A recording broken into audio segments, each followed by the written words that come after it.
I guess I better go ahead and talk about this video and everything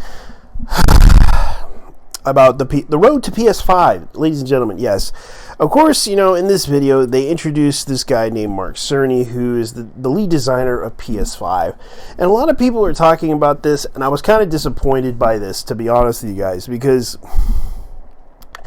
it was like a boring CDC. And I understand this was for the developers, and I understand that they were trying to give this idea of this system's going to be next gen hype for developers. And of course, yes, they are going to introduce an SSD drive which will load faster. According to them, they are going to try to make a system that can load faster in time, just like Windows 10 if you have an SSD drive on your PC. And you can see right here that they are trying to show you the bandwidth, how much memory it can load faster than ever. And of course, here's the other thing. This according to him, he claims that this will be the PlayStation intro with the little faster than light type of thing. That's kind of what they're going for with the PlayStation 5, which means you can get faster load times instantaneously, as they claim. But I couldn't really believe it, though.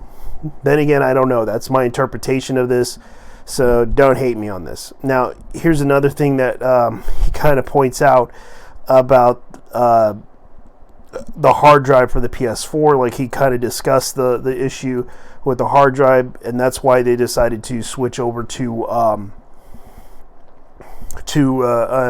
RAM utilization, which is the next gen, which is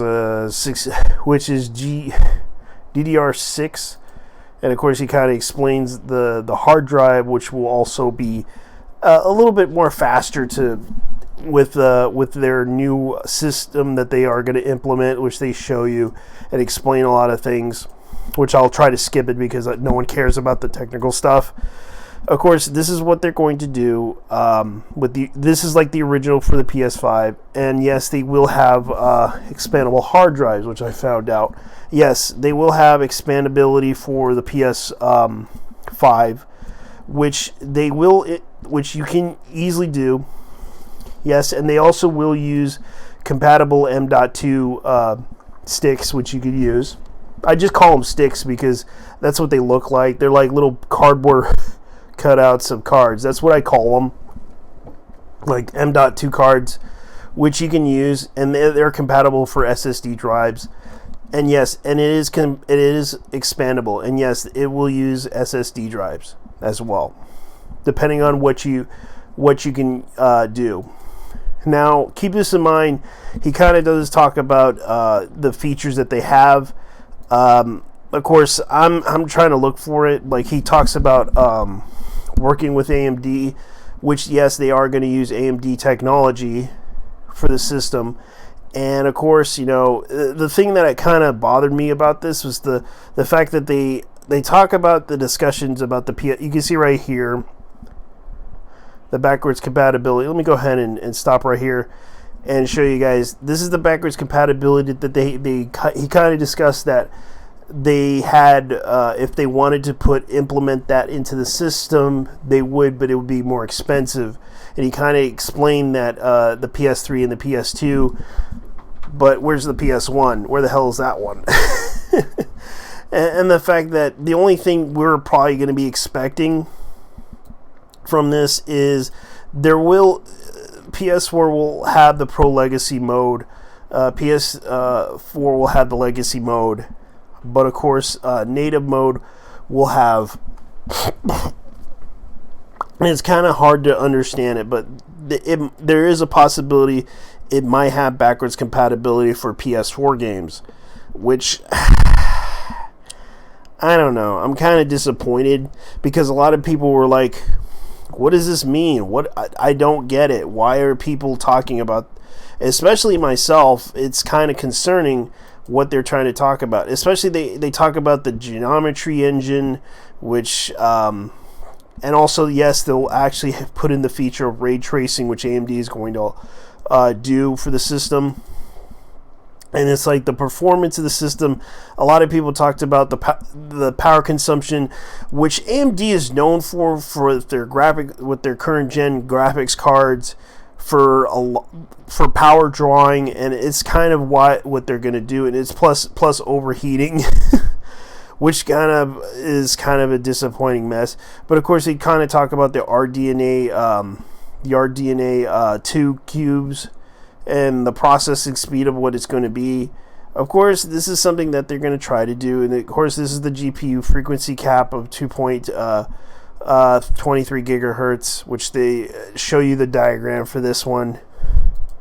And it's like, here's the CPU capped at 3.5 gigahertz, which I don't have a problem with, which is good because that's the average thing. It's basically, let me explain this. It's kind of like the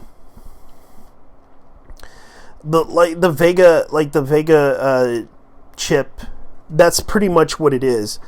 3.5 gigahertz, which I kind of have to agree with this. Drink with this one. I will say, it's more like an APU with the CPU with the GPU, and it's kind of like the Vega 11. I think it's kind of like one of those things. Like I have that chip in my old PC, and I have to say it was a decent PC that ran games, and you can actually put in another graphics card, and it just loads it pretty good, and it helps so much. It was smooth.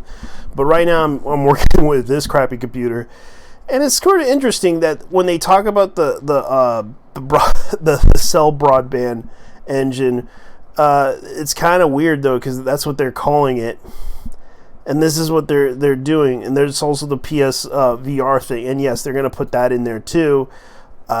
Presence of locality. The one thing that their bigger focus is on is audio presentation for the system, because they want people to like put on like their headsets or their audio system to listen to the high quality sound of it, which they actually talk about this idea of what you can hear, and it's more of an atmospheric hearing type of sense of the game. That's what they're trying to do to entertain people.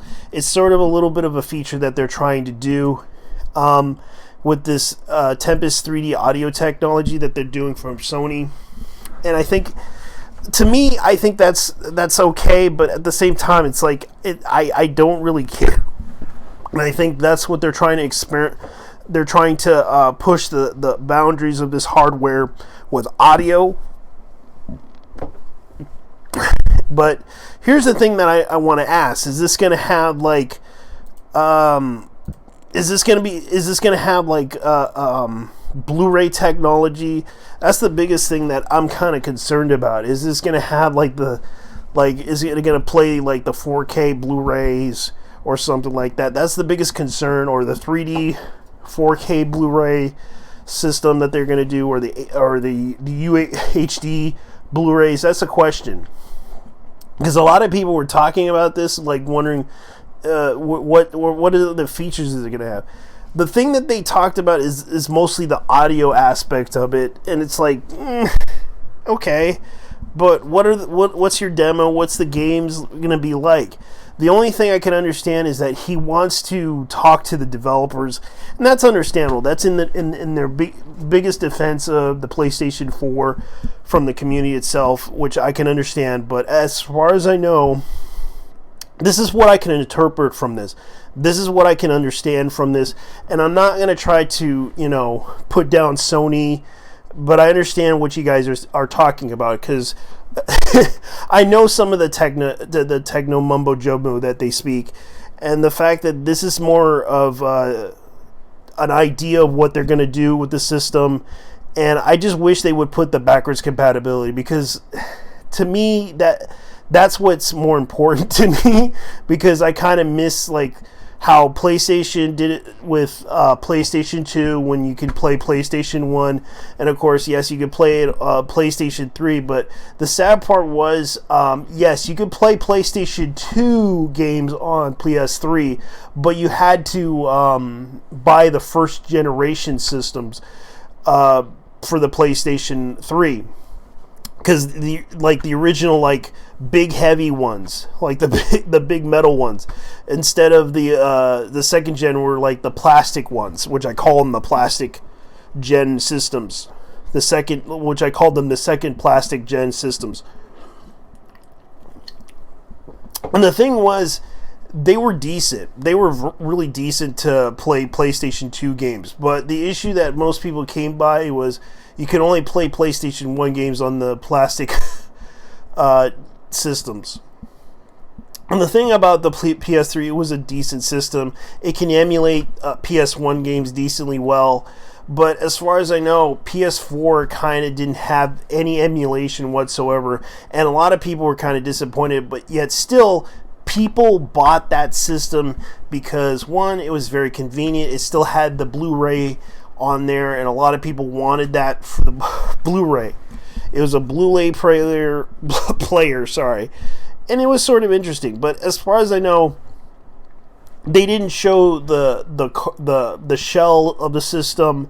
They just gave them an idea what it is. That's pretty much it. Anyways, guys, leave your thoughts down below and tell me what you guys think of it, because I have to go. Bye-bye. Because it's just, I think this system might stand a chance. If not, I don't know.